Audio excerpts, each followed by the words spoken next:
All right, Daniel, it's lovely to have you today. I'm looking forward to this conversation. There's a lot going on here at Consensus. Rootstock has been around for how long now? So the idea has been around for just over 10 years. Oh my goodness. White paper was published in 2016. Okay. Late 2015, early 2016. Mainnet went live January 2018. So we've been live now for 6.5 years. Oh my goodness. Yeah. All right, so what's the premise? So people, if they're not familiar with it already. Yeah. Okay, so a simple way to look at this is Rootstock is a fork of Ethereum. The consensus mechanism uses proof of work. There are a couple of things that are different from Ethereum though. The first one is the token, so it doesn't use ETH, it uses BTC, Bitcoin. Okay. Second one is we use this thing called merge mining to anchor the security and to cryptographically anchor Rootstock into Bitcoin. And then the third element of this is the economic alignment with the Bitcoin miners. So the Bitcoin miners receive transaction fees for merge mining with Rootstock. So that's the kind of simplest explanation. At a slightly, if you want a simpler description in a sentence, it's an Ethereum virtual machine, which uses merge mining and a two-way peg to build a economic, monetary, and cryptographic link to Bitcoin. And it was the first ever Bitcoin sidechain. It was the first ever Bitcoin L2. And this is the sort of history of Bitcoin L2s and the importance of Bitcoin L2s and Bitcoin sidechains. It goes all the way back to Satoshi Nakamoto, who had the color coins. There was an original idea for how you can essentially share the CPU, the compute power of the Bitcoin main chain with another network. And that's essentially what Rootstock is. Fantastic. Okay, so how have things changed, I guess, when you started to see ordinals come out? Is that something that's been a positive impact on you all, or doesn't it factor in at all? Yeah, so we see ourselves as Bitcoin pragmatists. We're generally pro-experimentation.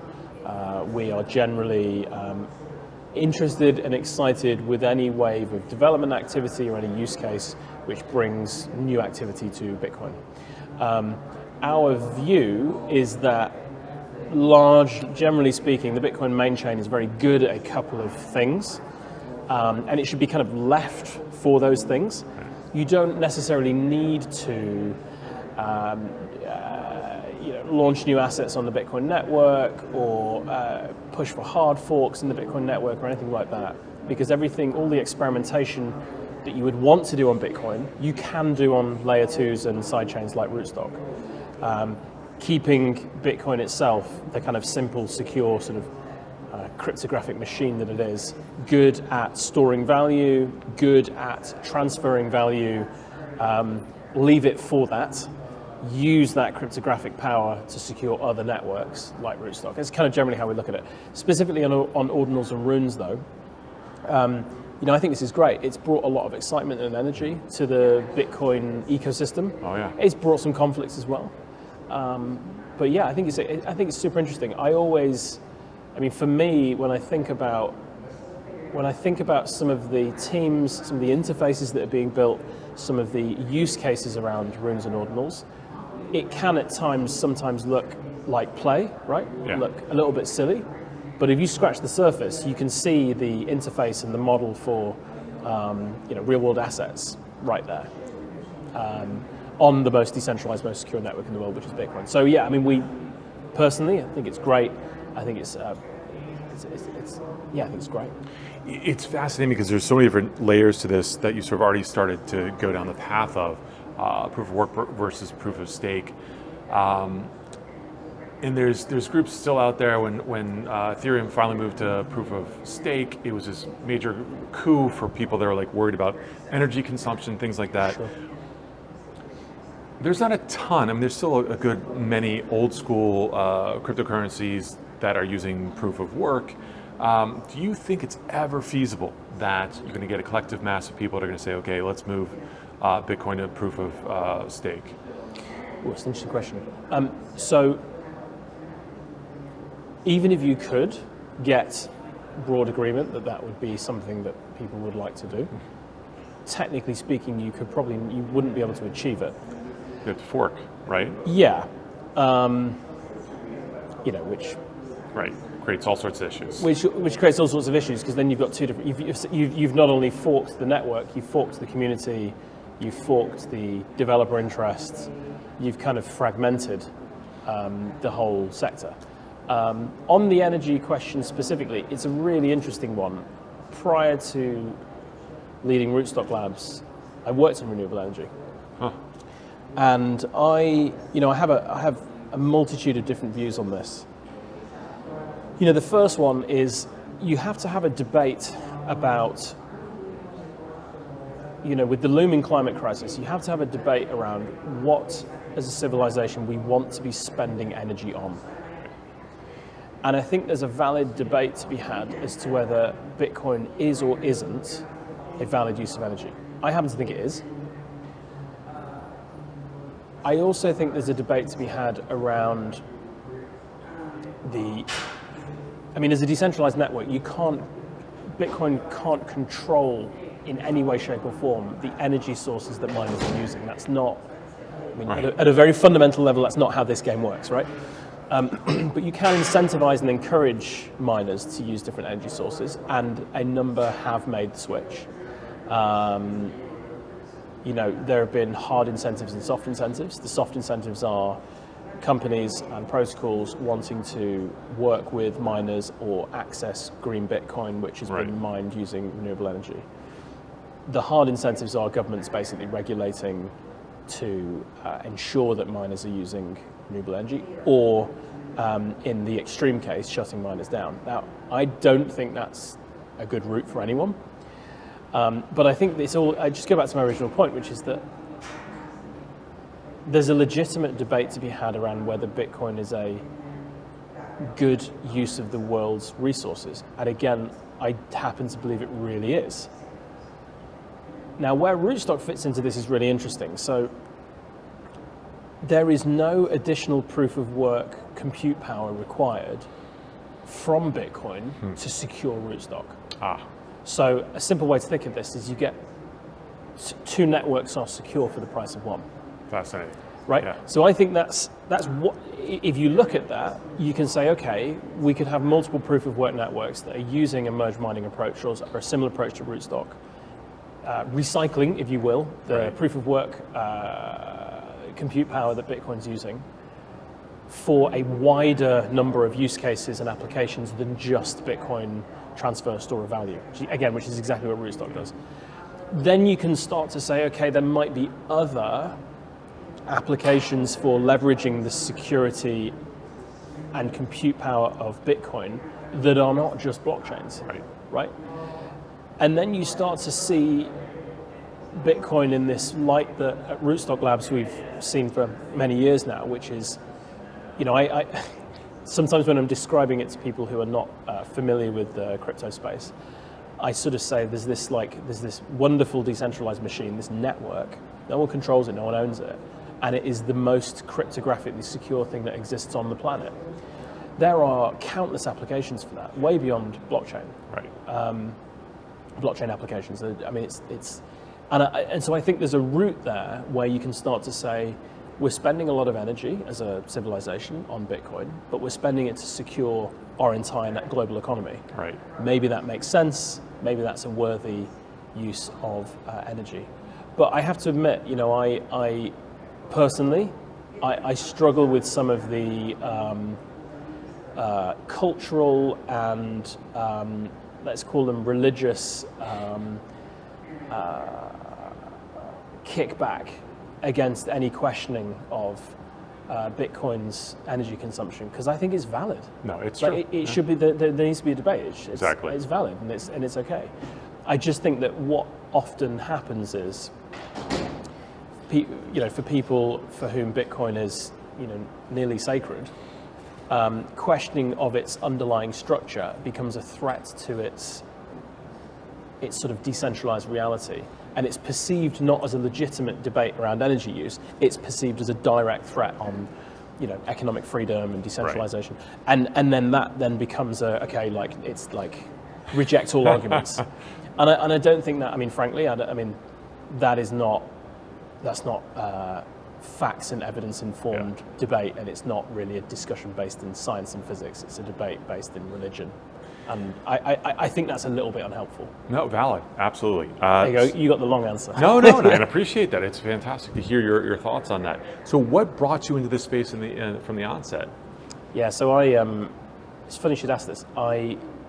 11 years ago, in March 2023, I was here in Austin with a good friend of mine, Zafar, and I was aware of Bitcoin at the time, but he was really like orange pilled. He was down there, he was all in.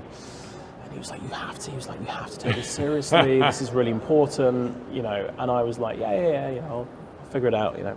And so I spent a lot of time with him learning about it. Actually here, I was obviously aware of it. I've been reading Wired articles and watching its rise over the years before. I've been working in emerging tech for a long time, so it wasn't a long way away from me.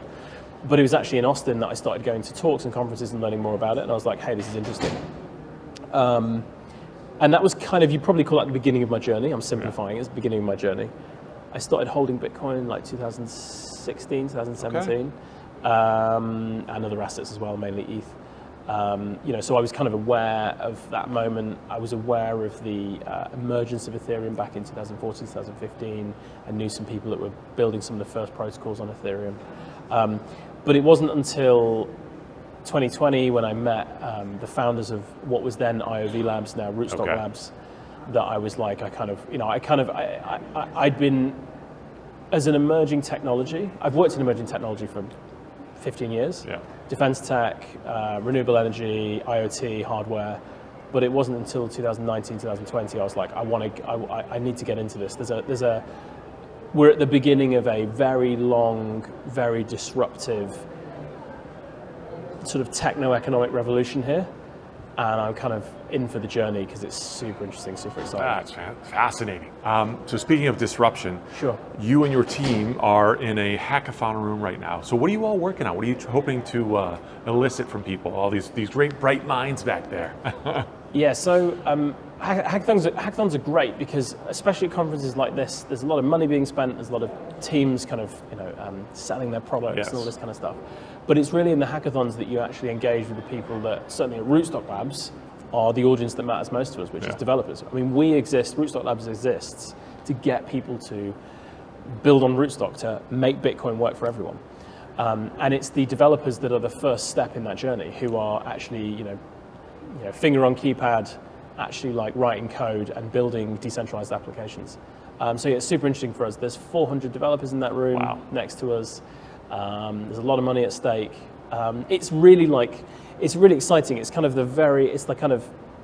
the embryonic stage for many great protocols, is a group of people sat in a room together saying, so what do we build?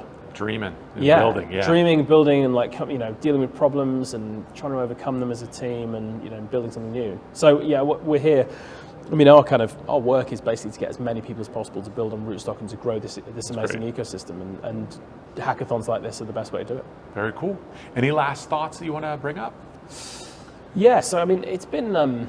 We've been on quite a journey as a company. Rootstock, the network, is this decentralized global network. We don't control it, we don't own it. But RootstockLabs as a company, our mandate is to basically build a thriving riff economy and grow the Rootstock ecosystem. And it's been quite a journey for us. 6.5 years, the blockchain's been live. That's a long time for a lot of these projects. Yeah, it is. Like many bull markets, many bear markets. But I think what's particularly exciting is the Bitcoin L2 moment is now, and Rootstock was the first Bitcoin sidechain. It was the first Bitcoin L2. Okay. So we feel that this is a moment where we think the Rootstock community should be owning. We're putting all our chips on the table. We're trying to invest in as many teams as possible because we think that while there are many great layer ones out there, there's lots of different networks that optimize for different use cases. If security and access to the decentralized Bitcoin economy is key for a team, Rootstock is by far and away the best place to build. You've got the security and the store of value of Bitcoin with the programmability and composability of Ethereum in one network. Don't need to learn a new language. You just need to be able to write Solidity and work with the ERC20 tokens, and away you go. That's amazing. So it's Rootstock today still represents the easiest way for the majority of smart contract developers to build with Bitcoin.